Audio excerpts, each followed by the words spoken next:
ನೀವು ಪ್ರೀತಿ ಮಾಡಿರೋ ಹುಡುಗಿ ದೂರ ಆದ್ಲ ಅನ್ಕೊಂಡ ಅವಳ ಜೊತೆ ಇರೋ ಪ್ರೈವೇಟ್ ಫೋಟೋನ ಶೇರ್ ಮಾಡಿ ಅವಳನ್ನ ಬ್ಲ್ಯಾಕ್ ಮೇಲ್ ಮಾಡಿ ಅವಳನ್ನ ಕಾಡಿಸಿ ಅವಳ ಮೋಸಗಾತಿ ಸುಳ್ಳು ಅಂತ ಪಟ್ಟ ಕಟ್ಟಿ ಇಷ್ಟೆಲ್ಲ ಹೋರಾಟ ಮಾಡಕತ್ತಿಲ್ಲ.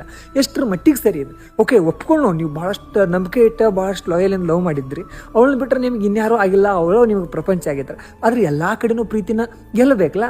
ಕೆಲವೊಂದು ಸಂದರ್ಭದಾಗ ಏನಾಗಿರುತ್ತೆ, ಪ್ರೀತಿ ಗೆಲ್ಲಂಗಿಲ್ಲ, ಪ್ರೀತಿ ಸೋತ್ ಬಿಡತ್ತೆ. ನೀವು ಎಷ್ಟು ನಂಬಿಕೆ, ಎಷ್ಟು ಲಾಯಲ್, ಎಷ್ಟು ನೀತಿಯನ್ನು ಪ್ರೀತಿ ಮಾಡ್ರಿ, ಆದ್ರೆ ಕೆಲವೊಂದಿಷ್ಟು ಸಂದರ್ಭದಾಗ ಆ ಸಿಚುವೇಶನ್ ಗೆಲ್ಲತ್ತೆ, ಆ ಜಾತಿ ಗೆಲ್ಲತ್ತೆ, ಆ ದುಡ್ಡು ಗೆಲ್ಲತ್ತೆ, ಆ ಮನೆಯವ್ರ ಮರ್ಯಾದೆ ಗೆಲ್ಲತ್ತೆ. ಅದ್ರ ಮುಂದೆ ಪ್ರೀತಿ ಏನು ಅಲ್ಲ ಅಂತ ಅನ್ಸ್ಬಿಡತ್ತೆ. ಒಂದ್ಸರಿ ಥಿಂಕ್ ಮಾಡಿರಿ, ನಿಮ್ಮ ಪ್ರೀತಿ ಬಿಟ್ಟು ಕೊಡಕ್ ಆಗದ, ಆ ಕಡೆ ಅವ್ವ ಅಪ್ಪನ ಮರ್ಯಾದೆ ತೆಗಿಲಾಕಾಗದ, ಅಷ್ಟೇ ಯಾಕೆ ಹೊಸ ಹುಡುಗನ ಒಪ್ಕೊಳಕ್ ಆಗದನ ಅವನ ಜೊತೆ ಮನಸ್ಸಿಲ್ದನ ಮದುವೆಗೆ ಅವನ ಜೊತೆ ಸಂಸಾರ ಮಾಡ್ಕೊಂಡು ಜೀವಂತ ಇದ್ದಾಗ ಈ ನರಕ ಅನುಭವಿಸ್ತಿರ್ತಾರಲ್ಲ. ನೀವು ಪ್ರೀತಿ ಮಾಡಿರೋ ಹುಡುಗಿ, ನೀವು ಆಡಿಸಿರೋ ಹುಡುಗಿ, ಆ ಮುಗ್ಧ ಮನಸ್ಸಿನ ಬಗ್ಗೆ, ಆ ಹುಡುಗಿ ಬಗ್ಗೆ ಒಂದ್ಸರಿ ಥಿಂಕ್ ಮಾಡಿರಿ? ಇಲ್ಲ. ಪ್ರೀತಿ ಮಾಡೋದು ದೊಡ್ಡ ವಿಷಯ ಅಲ್ಲ. ಪ್ರೀತಿ ಮಾಡಿರೋ ಹುಡುಗಿಗೆ ಎಷ್ಟೆಲ್ಲ ಕಷ್ಟ ಬರಾಕತ್ತಾವ, ಯಾವ ಸಂದರ್ಭ ಹೆಂಗೈತಿ, ಆಕೆ ಏನೆಲ್ಲ ಫೇಸ್ ಮಾಡತ್ತಾಳ ಅನ್ಕೊಂಡ ಲಾಸ್ಟ್ ಪ್ರೀತಿ ಗೆಲ್ಲಕ್ಕೆ